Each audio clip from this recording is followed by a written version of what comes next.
कसमल पंचायत में हम हैं और हमारे साथ हैं ओम प्रकाश पटेल जी। ओम प्रकाश पटेल जी पति पत्नी मिलकर करीब 3 बार यहाँ पर मुखिया का प्रतिनिधित्व कर चुके हैं। पिछली बार चुनाव जनता ने बदलाव का मन बनाया और इन्हें साझा प्रत्याशी के रूप में खड़ी मुखिया जो वर्तमान मुखिया हैं उन्होंने इन्हें पराजित किया था। एक बार फिर ये चुनाव मैदान में जाने को तैयार हैं। किस मुद्दों पर जाएंगे, क्या इनका एजेंडा होगा और किस चीज़ को लेकर जनता के भ्रम को दूर करेंगे, इन सारे सवालों पर आज हम ओम प्रकाश जी से बात करेंगे। ओम प्रकाश जी, पिछली बार आप चुनाव हार गए थे करीब 1200 मतों से। जी जी। तो इस बार फिर चुनाव लड़ेंगे?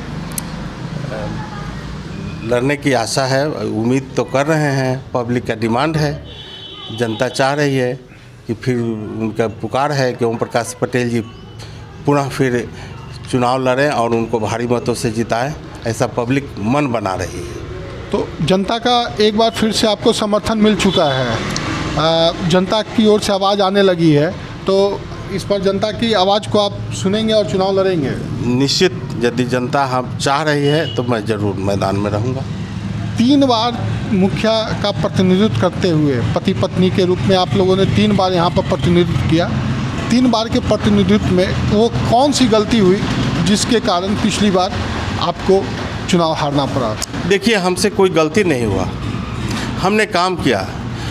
चुनाव के मतदान के 1 सप्ताह पहले जितने भी प्रत्याशी लोग थे जो मेरे विपक्ष में खड़े थे, वो सभी एकजुट होकर करके एक प्रत्याशी का चयन किए और कहें कि यदि ओम प्रकाश पटेल को हारने वाले नहीं हैं, यदि इनको हराना है, बदलाव करना है, तो सभी एक पर चढ़ना पड़ेगा, एक को समर्थन करना पड़ेगा। उसी का खमियाजा हमने भुगता। साझा प्रत्याशी के रूप में वो लोग खड़ा हुए और आपको हराए? जी जी। पिछली बार कितने लोग चुनाव लड़ रहे थे? लगभग 6 आदमी थे। 6 आदमी? तो उनको 4 आदमी का समर्थन मिल गया? जी जी, 4 आदमी का समर्थन मिला उनको। तो इस बार क्या समीकरण बन रहा है, क्या आपको लग रहा है? इस बार जो वर्तमान में जो मुखिया हैं, उनके जो ओम प्रकाश पटेल और उनकी पत्नी के कार्यकाल में जो काम हुआ, उस कार्यों को के अपेक्षा इस बार जो 5 वर्ष का जो कार्यकाल हुआ, वर्तमान जो अभी मुखिया हैं उनसे लोग काफ़ी नाराज़ हो चुके हैं। जो उनके जो अपेक्षा किए थे उसके जस्ट विपरीत उन्होंने काम किया। जन आकांक्षाएँ जो थी उसको पूरा करने में असफल साबित हुए हैं, जैसा कि लोगों में चर्चा है। तो आप उन चर्चाओं को लेकर और वो जो काम का उनका जो खामियां है उसको लेकर चुनाव मैदान में? जी जी, चुनाव मैदान में है। और इस बार का चुनाव जो होगा, इस बार हमसे किसी की लड़ाई नहीं है। इस बार जो भी मेरे विपक्ष में खड़ा होंगे वो लोग अपने 2 नंबर स्थान पाने के लिए लोग चुनाव आ रहे हैं कि मैं 2 नंबर स्थान पाऊँ। 2 नंबर के लिए लड़ाई? 2 नंबर के लिए लड़ाई, 1 नंबर के लिए। 1 नंबर के ओम प्रकाश पटेल का 1 नंबर डिजर्व हो चुका है। अच्छा। जैसा कि पब्लिक में चर्चा है। आप इस बार अगर मुखिया बनते हैं तो वो 5 काम हमको बताइए जो करना चाहेंगे। देखिए, सबसे बड़ी हम 5 काम क्या बनाऊं जो सरकार का गाइडलाइन है, संवैधानिक पद पोस्ट पर रहते हुए जो सरकार का जो गाइडलाइन है उसके अनुरूप मैं चौमुखी विकास की ओर की दिशा में मैं काम कराऊंगा। और सबसे बड़ा चीज़ है कि छोटी मुंह बड़ी बात नहीं कहना चाहिए। जितना भी संभव हो सकेगा विकास से संबंधित, विकास में आधारभूत संरचनाएं की काम है, शैक्षणिक शिक्षा के क्षेत्र में, स्वास्थ्य के क्षेत्र में। हमारा क्षेत्र हमारा क्षेत्र बहुत बड़ा दियारा का क्षेत्र पड़ता है। वो लोग अभी भी सड़क से कोसों दूर हैं।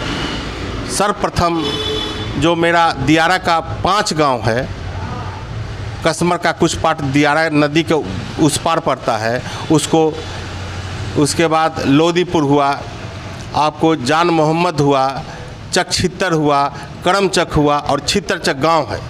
जो कि अभी मुख्य पंचायत के मुख्य सड़क से अभी उन लोगों का जुड़ाव नहीं हो सका है। एक गांव है छित्तरचक जो यहाँ से 10 किलोमीटर की दूरी पर है और दियारा में है। सबसे मेरा प्रथम प्राथमिकता उनको सड़क मार्ग से जोड़ना, पंचायत मुख्यालय से जोड़ना सड़क मार्ग। तो पिछले 15 सालों में उसको क्यों नहीं जोड़ पाया आप? नहीं, कुछ गांव में हुआ है, लेकिन पंचायत के मुख्य मार्ग से कुछ बाधाएं उत्पन्न हो गया कि दियारा का जो भौगोलिक जो बनावट है अभी वर्तमान में नदी है, बीच बीच में ज़मीन का समस्या उत्पन्न हो गया है। लेकिन इस बार हमने ग्रामीणों को बैठक करा करके उन्हें सहमति व्यक्त कर लिया है कि लोग दान देने के लिए भी तैयार हो गए हैं। अब इस बार मैंने दियारा का जो महत्वपूर्ण मुख्य मांग है उसको आप करेंगे सबसे पहले। कई जगह पर गए तो मुखिया जी लोग अपने स्तर से एम्बुलेंस की व्यवस्था किए हैं, क्या ऐसी कोई योजना आपकी भी है? नहीं, हम मेरी मिसेज जब थी 2011 में निर्वाचित हुई थी, तो उतना पैसा पंचायत में नहीं था जिससे कि मैं एम्बुलेंस का सेवा प्रदान कर सकूं। तो इस बार मौका मिलेगा तो एम्बुलेंस की सेवा देंगे? निश्चित रूप पब्लिक वो तो ग्राम सभा से नीतियों का निर्धारण होता है। मुखिया तो किसी प्रकार का वो अपने आप कुछ कर नहीं सकता है, क्योंकि पंचायती राज व्यवस्था में उसका मालिक सर्वोपरि ग्राम सभा होता है। ग्राम सभा का निर्णय यदि होगा कि एम्बुलेंस कसमल पंचायत में होना चाहिए तो निश्चित रूप में एम्बुलेंस की व्यवस्था होगी। धन्यवाद आपको हमारे साथ बात करने के लिए। फिर हम लोग मिलेंगे एक नए मुद्दे पर। बहुत बहुत धन्यवाद। हमारे साथ थे ओम प्रकाश पटेल जी। इन्होंने बताया कि एक बार फिर अगर मौका जनता देती है तो उन कामों को पूरा करने का प्रयास करेंगे जो पिछले 5 सालों में नहीं हुआ। इसका भी इन्होंने जवाब दिया कि 15 साल जब इनको मौका मिला था तो इन्होंने क्यों नहीं उस काम को किया। ऐसी ही वीडियो को देखने के लिए आप हमारे चैनल को सब्सक्राइब करें, लाइक करें और शेयर करें। नमस्कार।